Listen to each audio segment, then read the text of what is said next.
Back साईडला सोडून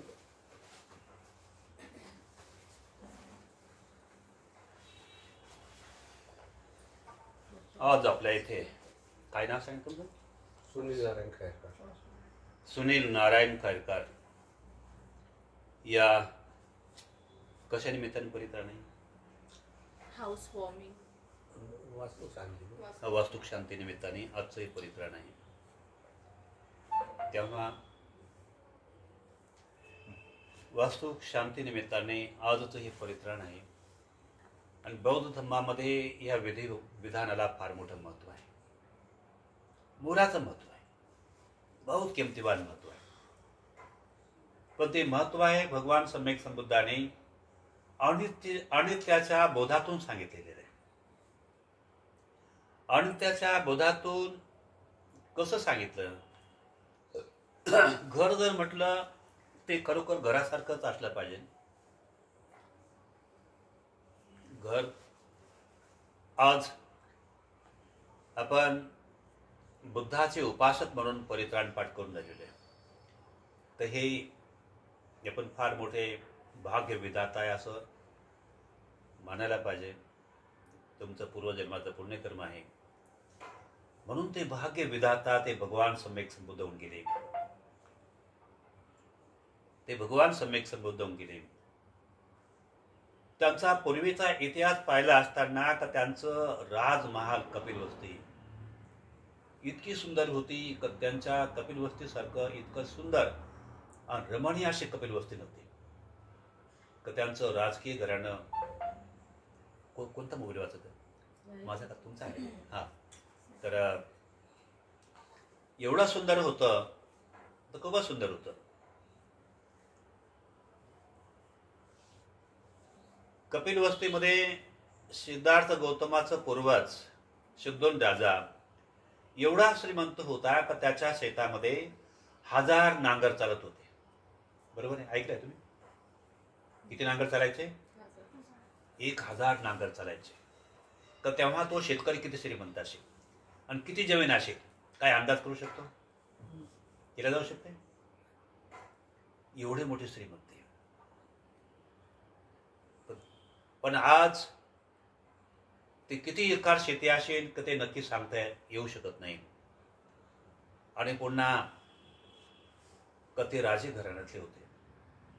त्यांचा राजमहाल होता कपिलवस्तीमध्ये. आज जर त्या ठिकाणी जर गेला तुम्ही तर ते खंडार अवस्थेमध्ये आहे का? राजमहाल आहेत का? आहेत? नाही ना, खंडार अवस्थेमध्ये. तर अशा प्रकारे ज्या घरामध्ये आपण राहतो तर कालांतराने खूप वर्ष झाल्यानंतर ही इथे गाव राहीनच नक्की सांगता येते. ती खंडार अवस्थेमध्ये राहू शकते. इथं जंगल बी राहू शकते, इथं झाडं झुडपं राहू शकतात बहुत वर्षाने. आज भगवान बुद्धांना 2500 वर्ष होऊन गेले. 2500 अजून काही वर्ष झालेले, 67 वर्ष झाले. एवढ्या वर्षाचा कालावधी. पण आज त्या ठिकाणी खंडार अवस्था आहे. आज ज्या घराला आपण घर म्हणतो तर ते घर आपल्याला आनंद वाटते. तर महत्वपूर्ण काय आहे? भगवान बुद्ध म्हणतात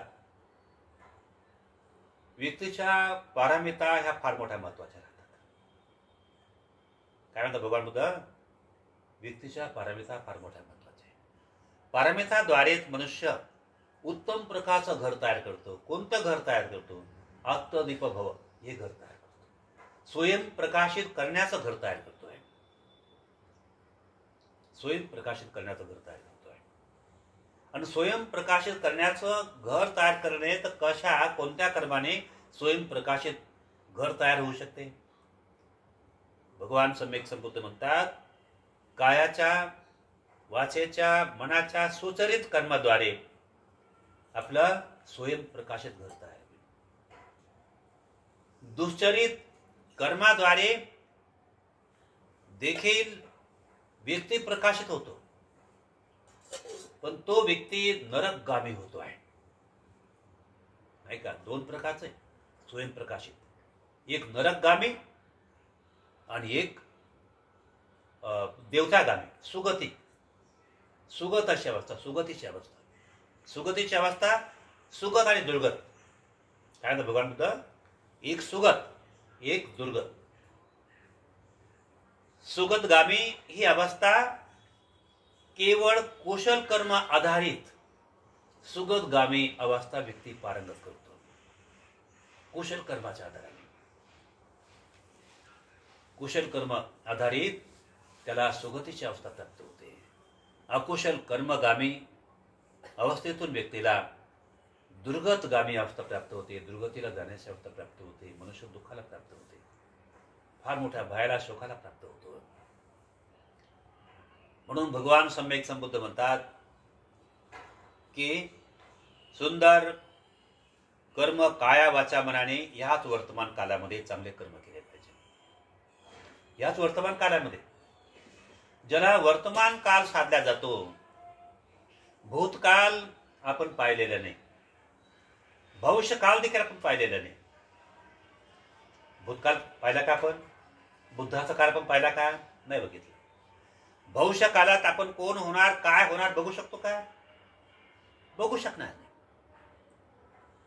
पण भगवान बुद्धाच्या भाषेमध्ये अशा प्रकारचं ज्ञान मार्गदर्शन दिलं गेलेलं आहे. याचा अनुमान करणे महत्वपूर्ण आहे. अनुमान कशाच्या आधाराने अनुमान केलं पाहिजे? विज्ञानाच्या आधाराने ते अनुमान केले पाहिजे. कशाच्या आधाराने? विज्ञानाच्या आधाराने. अज्ञानाच्या आधाराने, अज्ञानाच्या आधाराने मनुष्याची अधोगती होते. विज्ञानाच्या आधाराने ते जर समजा अनुमान जर केलं तर ते परिपूर्ण सिद्ध आहे, परिपूर्ण सिद्ध होते आणि सफल होते. जसं उदाहरण, जसं वर्तमान काळामध्ये आपण एखाद्या आंब्याला फळ पाहिलं. आंबे तर अनेक प्रकारचे आंबे राहतात, अनेक जाती असतात आंब्याच्या. कोणत्या कोणत्या आंब्याचं एवढं सुंदर फळ असते, ते खाऊनच मनुष्य प्रभावित होतो. असा आम्रफळ मला पुन्हा पुन्हा मिळायला पाहिजे.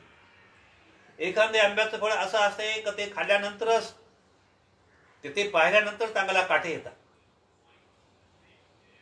बरोबर आहे का?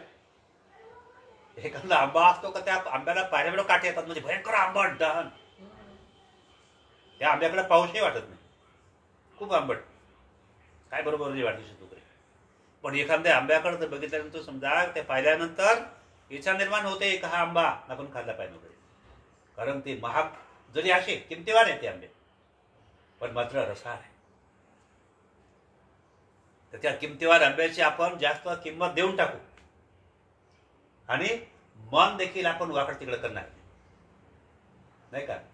एखाद्या आंब्याला जर बघितलं समजा का तो एकदम विकारी आंबा राहिला का त्याची किंमत आपण चुकवण्याची इच्छा निर्माण होत नाही, पण पाहायची बी इच्छा निर्माण होत नाही.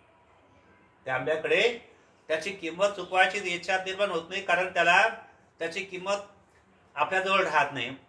मग समजा का ते घेण्याची इच्छा निर्माण होत नाही का? त्याची किंमत चुकावू शकतो का?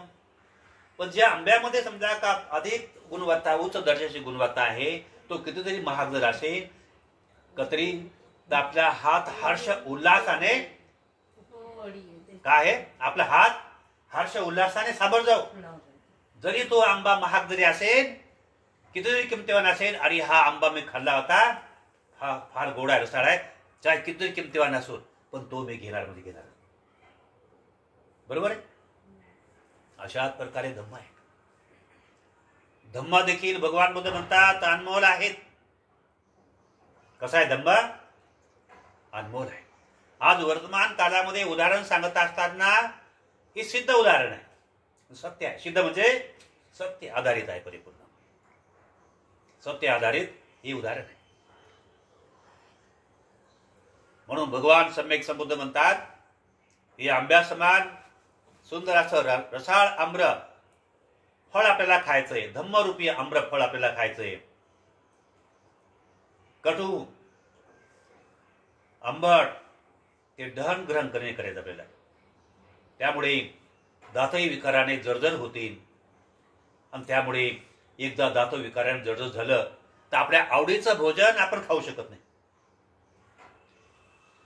म्हणून भगवान सम्यक संबुद्ध म्हणतात, काय म्हणतात, चांगलं कुशल कर्म करा, अकुशल कर्म करू नका. जो मनुष्य अकुशल कर्म करतो तर त्या अकुशल कर्माचं फल त्याला मिळते. जो अनेक वेळाला प्राण्याची हत्या करत राहतो, प्राण्याला तडपावत असतो, प्राण्याला ज्या मारत असताना का त्या प्राण्याची अवस्था कशी होते, असं होते. काय होते बघा, हात कसा बघा मला, असं जेव्हा अशाच पद्धती त्या प्राण्याचा ज्या मारतो, जीव जायचा प्रयत्न होतो, तेव्हा त्या प्राण्याची अवस्था अशीच होते ना वगैरे, थरथर करते ते. आणि असा जेव्हा थरथर ज्या होते, तर आपल्या वाट्याला देखील तीच गती प्राप्त होणार. भगवान बुद्ध म्हणतात त्यांनी ही गती केलेली आहे ना, ती गती त्याला अवश्य निश्चित मिळणार, भेटणार आहे त्याला. या खुश तो तडपून राहिलेला आहे. कारण ज्या प्राण्याला मारलेलं आहे का त्या प्राण्याला देखील परिवार असेल, जसं आपल्याला परिवार आहे, त्या प्राण्याला देखील वाटते की माझ्या परिवारांना मिळाला पाहिजे. दिवसभरपर्यंत तो पिता राहू शकतो किंवा माता राहू शकते, तर आपले पिल्ले कोणीकडे असतील, वाट पाहत असतील, आणि तो आपल्या पिल्ल्यांच्या भेटीसाठी समजा चढाओढीत जात असतो, आणि त्याचं मृत मार्गातून त्याची शिकार जर केली असताना का त्याचं समजा त्याच्या प्रिय पुत्रांचं पुत्रींचं आठवण करता करता तडफडून त्याचा प्राण जात आहे, म्हणून तो असाच करतो. त्याला स्वतःची पर्वा नाही, त्याला त्याला आपल्या परिवाराची पर्वा, त्याची आठवण करून ज्या समजा त्याचा मृत देह, त्याचा जीव निघून जातो. सांगा का तो श्राप कोणाला बसणार? अशा हत्या करणाऱ्या व्यक्ती बसून कधी असं तडफडत आहे. तो स्वतःचा पर्वा नाही करत, का त्या आपल्या पुत्राची किंवा पुत्रीची पर्वा करून मी मेले ते चालेल, माझा जीव जाण्यापूर्वी माझ्या घासभर अन्न माझ्या पिल्ल्यापर्यंत कोणी पोहोचायला पाहिजे वगैरे, आणि मला डोळ्याने मला नजर भरून ते मला पाहता आलं पाहिजे, ही त्याची मानसिकता असते. मी जर पाहिलं लागल तर माझे डोळे झाकून जरी घेतले तरी मला त्याचं हर्ष उल्हासाने मी माझा प्राण सोडेन, असं आईला वाटते आणि बापाला वाटते. एखाद्या बापाच्या समोर समजा, आईच्या समोर समजा, आपल्या लेकरांना जर मनाभावापासून प्रेम जर करत जर असतील, आणि जर समजा का त्यांचा जीव जात आहे, अशा प्रसंगी तो म्हणतो की मला माझा जीव जाण्यापूर्वी का माझ्या मुले आहे किंवा माझे मुलं आहे का त्यांना समजा उपाश आहे सकाळपासून वगैरे, का त्यांच्या पर्यंत हे घासभर अन्न पोहोचवा किंवा मला समजा त्यांना खाताना पाहू द्या, आणि बास, आणि माझे डोळे झाकले देत चालेल. वाटते का नाही? म्हणजे आई वडील आपल्या प्रिय परिवारावर आपल्यापेक्षा जास्त प्रेम करत असतात. करतो ना प्रेम? म्हणून पोट फुटे आणि माया सुटे म्हणतात तो काही. ही भानगड आहे का नाही? बरोबर. पोट फुटे आणि काय माया सुटे, ही बाब आहे का नाही? बरोबर. तर अशा प्रकारचं भगवान बुद्धाचा हा विज्ञान, हे विज्ञान, हे सत्य आहे का नाही? ही अंधश्रद्धा आधारित आहे का? ही कुठल्याही प्रकारे अंधश्रद्धा आधारित नाही, आणि याचं फल त्या व्यक्तीला मिळतेच. पूर्वीच्या काळामध्ये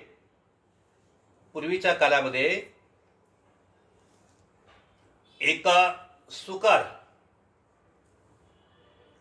सुकर बदौट एक जातक त्या ठिकाणी आलेला आहे. एक पूर्वीच्या काळामध्ये एक व्यक्ती मरेपर्यंत डुकरांचं तो हत्या करत राहिला. डुकरांचा खाटीक होता तो. डुकरांचा कोण होता? तो खाटीक. पण त्याची हत्या करण्याची पद्धत वेगळी होती. तो खाटीक होता म्हणजे तो खाटीक होता, पण त्या एवढा मोठा क्रूर होता तर अनेक खाटीक त्या खाटकाची निंदा करायची. का करत होते? कारण याचा व्यवसाय करण्याची पद्धत वेगळी होती. बुद्धिमान होता, पण हा खाटीक कशा प्रकारे व्यवसाय करायचा, तर सकाळपर्यंत त्या प्राण्याला मारणार आहे. किती डुकरं आपण मारतो? 5, 6, 7, 8, 10, 12 डुकरं आपण मारतो. तर त्या डुकराने एकाकी तो कापत नव्हता, तर त्यांना काय करायचा? इन्फेक्शन करायचा तो. म्हणजे अंकुचदार खिळे त्याला टोचायचा. त्यामुळे का ते डुकर काय व्हायचं, सुजून फुगून जायचं आणि रात्रभर ते डुकर उरडायचं, तेवढे डुकर उरडायचे, दूर दूर उरडायचे. मग जेव्हा समजा का जेणेकरून समजा त्या डुकरामध्ये इन्फेक्शन झालं पाहिजे आणि ते समजा का ते रात्रभरात ते डुकरा सुजून जायचे पूर्ण, नाही का. सुजून गेल्यानंतर सकाळी काय करायचा, त्याला असं करायचं म्हणजे कारण काय होतं, असं सुजलेलं डुकर जर कापलं तर त्या मांसामध्ये गॅस भरतो, त्याचं वजन जास्त करणार आणि पुन्हा त्याच्यात लाली देखील जास्त निर्माण होणार आणि गिऱ्हाईक देखील जास्त तुटून पडतील, आपल्याला पैसा देखील जास्त मिळेल. ही त्याची कला, शिल्पकारी कला बरोबर होती. तर सकाळी जेव्हा समजा त्या डुकराला कापायचा का ते सुजलेले फुगलेले डुकर राहायचे, ते मांस पण फुगलेलं असायचे आणि त्याचं मांस एवढा समजा का असं फुललेलं असल्यामुळे तर लोकांची, गिऱ्हाईकांची झुंबड त्याच्याकडे जास्त जास्त पडली असायची. आणि याद्वारे का त्याने एवढी संपत्ती मिळवली की त्याने 7 तालाचे बिल्डिंग बनवले होते वगैरे. इतर खाटकांपेक्षा का त्याने जास्त कमाई केली होती. पण मात्र हे पापाचं नाही, त्याचं जास्त पाप झालं होतं. व त्या पाप कर्माचं प्रायश्चित कालांतराने एवढी संपत्ती मिळवल्यानंतर तर त्याच्या पाप कर्माचं त्याला फल मिळालं. त्या खाटकाला फल मिळालं. कसं फल मिळालं, तो आजारी पडला. तो खाटीक जेव्हा आजारी पडला असताना तो भयंकर आजारी पडला. तो का तेव्हा त्याला बिलकुल कपड्याचे काय भान राहिलं नाही. तर आपले कपडे सोडून इकडे तिकडे पडायचा तो. मग त्याचा खाटका तेवढा कठोर, खाटकाचा धंदा कोणी करू शकत होते, त्या मुलांना तर बिलकुल आवडत नव्हतं. तर तो इकडे तिकडे धावायचा, तर लोक त्याचे मुलं परेशान झाले का त्याला बाजूला ठेवलं, करखचून बाजूला ठेवलं, इकडे तिकडे धाव पडायचं. तर परिणाम असा झाला का त्याच्या तोंडातून डुकरासारखा आवाज निघू लागला. ते डुकर ओरडायचे ना, का त्या लोक, रस्त्याला जाणारे लोक विचार करायचे, अरे डुकरासारखा आवाज येऊन राहिला, काय भानगडे. आणि पण त्याने त्या धंदा बंद केला आणि तो आजारी म्हणे. मग याचा डुकरासारखा आवाज काय, अरे तो डुकराचा आवाज नाही, तो स्वतः डुकरासारखा आवाज काढा त्यामध्ये परिणाम. मग तो असा, त्याला एवढी भयंकर यातना होऊ लागली, तडफडून तडफडून त्याला बिलकुल अन्नाई बरोबर तो खाऊ शकत नव्हता, पाणी बरोबर पिऊ शकत नव्हता. हा, आणि त्या संडास पण पडून राहायचा. आणि अखेर शेवट समजा त्याचे मुलं देखील कंटाळले, नाही का, मुलं पण कंटाळले आणि खूप दिवसपर्यंत तो तसाच बिमारीने तडफडत राहिला आणि तो तसाच मरण पावला. आणि मेल्यानंतर तर तो दुर्गतीला प्राप्त झाला, गेला दुर्गतीला. हे दुर्गतयुक्त कर्म, नाही का, हे सुगतयुक्त कर्म आणि दुर्गतयुक्त कर्म. गेला नरकात, तो फार मोठ्या दुःखाला प्राप्त झाला, मरण पावला पण दुर्गतीला प्राप्त झाला. म्हणून भगवान सम्यक संबुद्ध धम्मपदाच्या यमक वग्गामधून उपदेश देतात. 2 गाथा समजावून सांगतात भगवान बुद्ध. कोणत्या, एक अकुशल, एक कुशल आणि एक अकुशल. एक कुशल गाथा, एक अकुशल गाथा. तर ती गाथा देखील भगवान बुद्धांनी म्हटलेलं, ती गाथा आपल्याला पालीमधून म्हणून दाखवतो. मनोपुबम्मा गम्मा धम्मा मनोसेठा मनोमया मनसाचे पदुठेना भासती वा करोति वा ततोऽनं दुःखमणवेति चक्कं वहतो पदा. या गाथीचा अर्थ, या गाथीचा अर्थ मराठीमध्ये, हिंदीमध्ये, सभी धर्म चैतसिक अवस्था है, पहले मन में उत्पन्न होते हैं, मन ही मुख्य है, वे मनोमय है.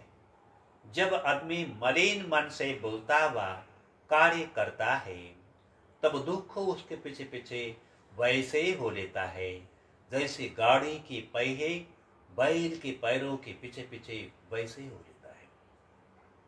मलिन मनाद्वारे जो मनुष्य अकुशल कर्म करतो, मलिन मनाने जो मनुष्य विचार करतो, मलिन शरीराद्वारे, मलिन मनाने विचार कसा करतो आणि मलिन मन कशाद्वारे निर्माण होते, तो मलिन मन मानसिक लोभ द्वेष मोह आहे. तर हे मुख्य जड आहे भगवान बुद्ध म्हणतात. मुख्य प्रमुख जड आहे. या लोभ द्वेष मोह जेवढ्या प्रमाणामध्ये वाढलं गेलं, 10%, 50%, 100% जर वाढलं तर त्याचे शारीरिक कर्म त्यानुसार वाढते, वाचीचे कर्म तेवढेच वाढते. म्हणून भगवान बुद्ध म्हणतात तर दुसरं कर्म हे वाचेचं कर्म आहे, पण मानसिक कर्म ते पण आधारित आहे. कोणतेही वाचेचं कर्म, निंदा करणे, चुगल्या करणे, कठोर बोलणे, व्यर्थाची बडबड करणे, ते वाचेचं कर्म आहे. पण मन जेवढं अकुशल बनलं तर तेवढी त्याची वाचा देखील तेवढ्याच प्रमाणामध्ये अकुशल बनेल. आणि शारीरिक 3 प्रकारचे अकुशल कर्म आहे. कोणते? हत्या करणे, चोरी करणे, व्यभिचार करणे, नाही का? हे 3 आहे. पण जेवढं समजा का मन जेवढ्या प्रमाणात अकुशल बनलं तर तेवढं शारीरिक कर्म तेवढं 20% घडेल, 30% घडेल, 50% घडेल, 100% घडेल. पण ते खरं मानसिक कर्म आधारित आहे आणि मनच आधार देणार, मनच आदेश देणार. म्हणून भगवान बुद्ध म्हणतात जर मानवाने जो अकुशल कर्माद्वारे जो अकुशल कर्म करतो त्या कर्माला काय म्हणतात भगवान बुद्ध? अपमाद वग्गामधून भगवान बुद्ध म्हणतात. काय म्हणतात? अपमादो अमत पदं, अपमादो अमत पदं, पमादो मचुन पदं, अपमत्तानं मियंती ए पमाथा यथामता. काय म्हणतात भगवान बुद्ध? जो मनुष्य चांगले काम करत राहतो तर अप्रमाद अमृत पद आहे, प्रमाद मृत्यूचं पद आहे. अपमत्तानं मियंती, अप्रमादी मनुष्य म्हणजे सदाचारी मनुष्य, तो मरण पावला असेल किंवा जिवंत असेल का तरी तो जिवंतच आहे. अप्रमादी मनुष्य तो जिवंत असेल किंवा मेला असेल तो जिवंतच आहे, तो कधीच मरत नाही. म्हणून त्याला काय म्हटलं? अपमादो अमत पदं, अप्रमाद अमृत पदच आहे. तो जिवंत आहे का मेला आहे का तो जिवंतच आहे, नाही का? पण भगवान बुद्ध म्हणतात दुसऱ्या गाथेमधून काय म्हणतात? का जो प्रमादी मनुष्य आहे, जो प्रमादी मनुष्य आहे का तो जिवंत असून तो मेला समान आहे. प्रमादी मनुष्य आहे तो जिवंत आहे का मेला आहे? जिवंतच आहे. मेला जर असेल का तो मेलाच होतो, केव्हाच मेला होतो. आणि तो जिवंत असेल तरी समजा तो मेलाच आहे. जेव्हापासून तो जन्माला आला तेव्हापासून तो मेलाच आहे, तो जिवंतच नाही. तो कारण का त्याचं अकुशल कर्माचं त्याचं जड आहे. म्हणून अकुशल कर्मधारी माणसाला काय आहे म्हटलं भगवान बुद्धांनी? का तो जन्म जास्त तो मेलेला आहे. तो म्हणून म्हणतात पमादो मच्चुन पद. पमादो प्रमाद काय आहे? का ते मृत्यू पदच आहे. प्रमाद हे मृत्यूचं पद आहे. तो जन्म झाल्याबरोबर समजा त्याचा मृत्यूच आहे. मृत्यूचं अकुशल कर्म राहतात, नाही का? एखादा बाळ असतो, जन्म जातच त्याचे अकुशल कर्म राहतात. बघा, मुलांचे पाय पाळण्यात टिंबटिंब दिसतात म्हणतात. मुलाचे पाय पाळण्यात दिसतात, लक्षण राहते काय मुलांचं वगैरे. तर त्याचा आपण लहानपणापासून लाड करतो, फार सुंदर आहे वगैरे, खूप चांगला आहे, विशेष आहे. पण त्याचे संस्कार वाहतच राहतात, नाही का? जसं समजा का त्याला लाड करतात का त्याला फार पाहायला सुंदर दिसतो आणि कालांतराने समजा का नंतर तो बदलतो. तो कधी समजा का आपल्याला काय एखादी काडी घेणार, तो फेकून मारणार, आईला मारेन, बापाला मारेन, मारत राहणार, दगड फेकून मारेन, काय मारेन वगैरे. त्याला आपण बदल, लहान आहे, छोटा आहे, काय होतं, मारत वगैरे. आणि जेव्हा समजा मोठा होतो का तो कधी कधी बदलतो, चांगल्या मार्गातून बदलते, कधी त्याच मार्गातून राहतो वगैरे, नाही का? आणि मग समजा का ज्याचा आपण लाड करत राहतो तो समजा का आपल्या आई बापांची का समजा अपमान करण्यासाठी धावतो किंवा हत्या करण्यासाठी धावतो. आणि बऱ्याच मुलांपासून आपल्या सख्या आई आणि वडिलांची हत्या झाली, मारून टाकलं, संपवून टाकलं. म्हणूनच भगवान बुद्ध अशा लोकांना काय म्हणतात? पमादो मचुन पदं. ही प्रमादी माणसं ती हे जिवंत आहे का मेले आहे का ते मेलेच आहे किंवा. हे भगवान बुद्धाने जे समजा सुंदर प्रकारे उपदेश समजावून सांगितलेले आहे, या गोष्टी खोट्या नाही. आहे का खोट्या? त्या बिलकुल सत्य आधारित आहे पूर्णपणे. आणि म्हणून भगवान बुद्ध म्हणतात की चांगले कर्म करा, वाईट कर्म करू नका.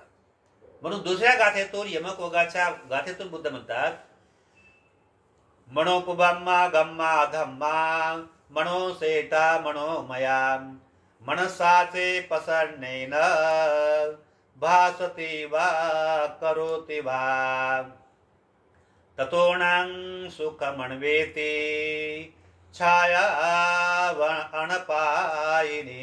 या गाथेचा अर्थ, सभी धर्म चैतसिक अवस्था है, पहले मन में उत्पन्न होते हैं, मन ही मुख्य है, वे मनमय है।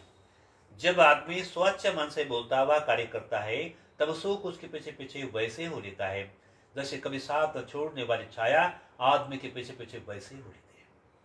कुशल मन ज्या माणसाचा आहे, तो सतत कुशल काम करतो, लहानपणापासून कुशल काम करतो, काया वाचा मनाने कुशल काम करतो, कायाने कुशल काम करतो। कोणते काम करतो? कायाने कुशल काम करण्यासाठी का त्याला स्वयं हत्या चोरी व्यभिचारापासून त्याला अलिप्त राहावं लागतं, तेव्हा कायिक तो कुशल कर्म करेल। आणि जर समजा का त्याला काया वाचा, त्याला कायिक जर समजा हत्या चोरी व्यभिचार जर करत राहसेल तर तो मनुष्य सर्वांचा अनादर करणार, बापाचा अनादर करेन, आईचा अनादर करेन, बहिणीचा अनादर करेन, सर्वांचा अनादर करेन, कारण तो व्यभिचारी प्रवृत्तीचा राहतो। तो व्यभिचारी प्रवृत्तीचा असल्यामुळे समजा का तो कुणाचाच तो आदर करू शकत नाही। व्यभिचारी प्रवृत्तीचा व्यक्ती आदर करू शकतो का? तो भिक्खूचा आदर करेन का? धम्माचा आदर करेन का?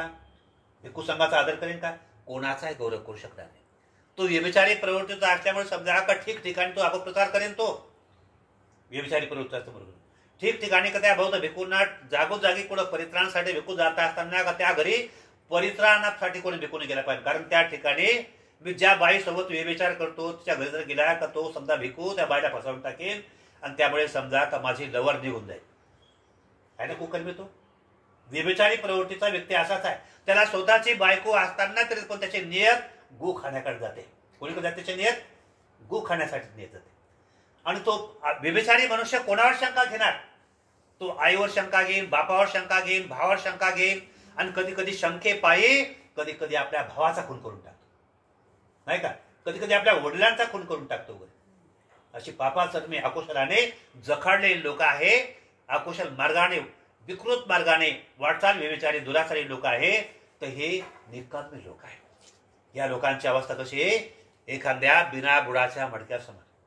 त्यांचं जीवन म्हणजे कुशल मार्गाने आधारित त्यांचं जीवन नसते।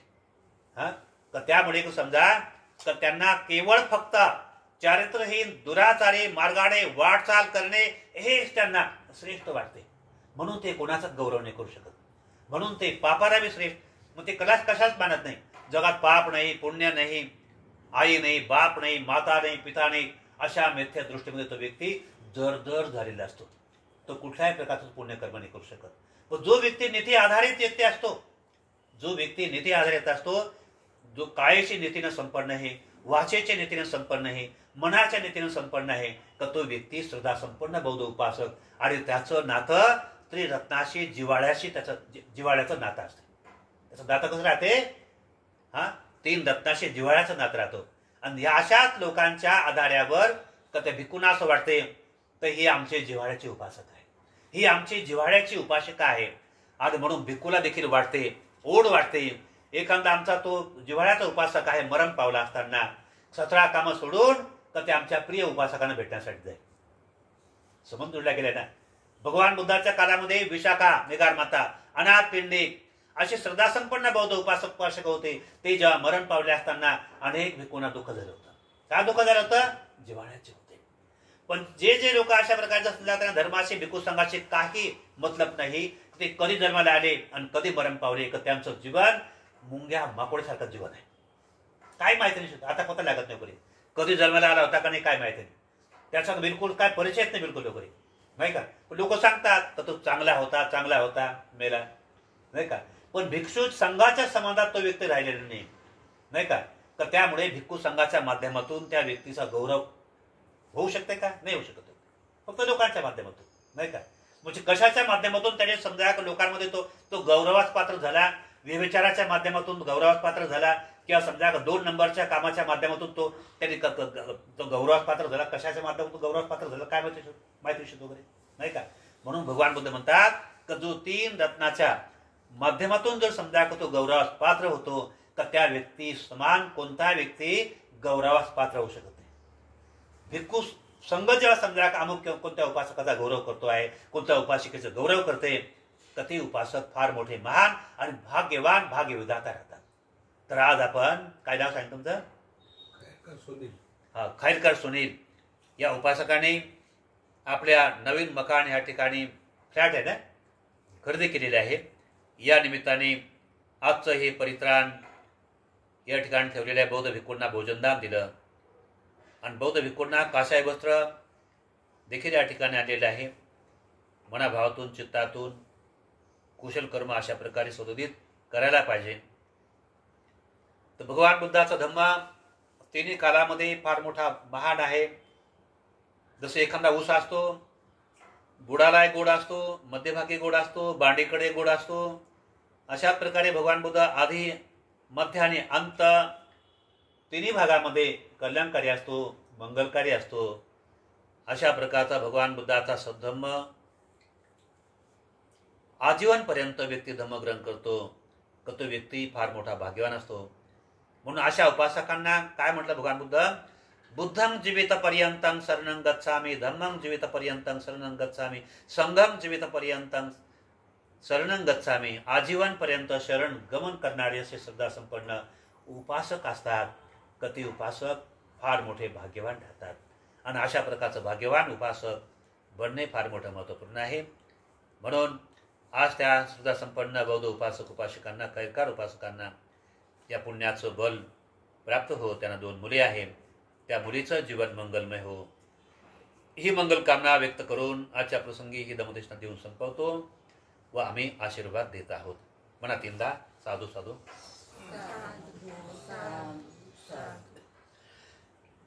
दुःख पत्ताच आणि दुःखा भय पत्ताच निभया, शोक पत्ताच आणि शोकाहून तो सबे पिपाणी नव. एतावताच अम्मेहि संपतां पुय्यं संपदं, सब्बे देवानुमोदन्तु सब संपत्ति सिद्धियं. दानं ददन्तु सदाये शीलं रक्षन्तु सर्वदा. भावनाभिरता होन्तु गच्छन्तु देवतागता. सबे बुद्धा बलपतापच काणंच यं बलम्. अरहंताणंच तेजेन रखं बंधामि सबस. आकाशटाच भूमट्टा देवानागा महिंदिका. पुय्यं तं अनुमोदित्वा चिरं रक्षन्तु देशनम्. आकाशटाच भूमट्टा देवानागा महिंदिका. पुय्यं तं अनुमोदित्वा चिरं रक्षन्तु त्वं परन्ति. सबेति विभजन्तु सर्वरोगो विनाशतु. माते भवन्तन्तराय सुखी दीर्घायुक भवन्. अभिवादनं शीलस्य नित्यं वर्धापतायिनो. चत्तारो धम्मा वर्धन्ति आयेवनो सुखं बलन्ति. म्हणा 3दा साधू आणि वंदन करा 3दा. म्हणा बुद्धं नमामि, बुद्धं नमामि, धम्मं नमामि, संघं नमामि. अजून एकदा. अहं वंदामि सर्वदा. ठीक आहे.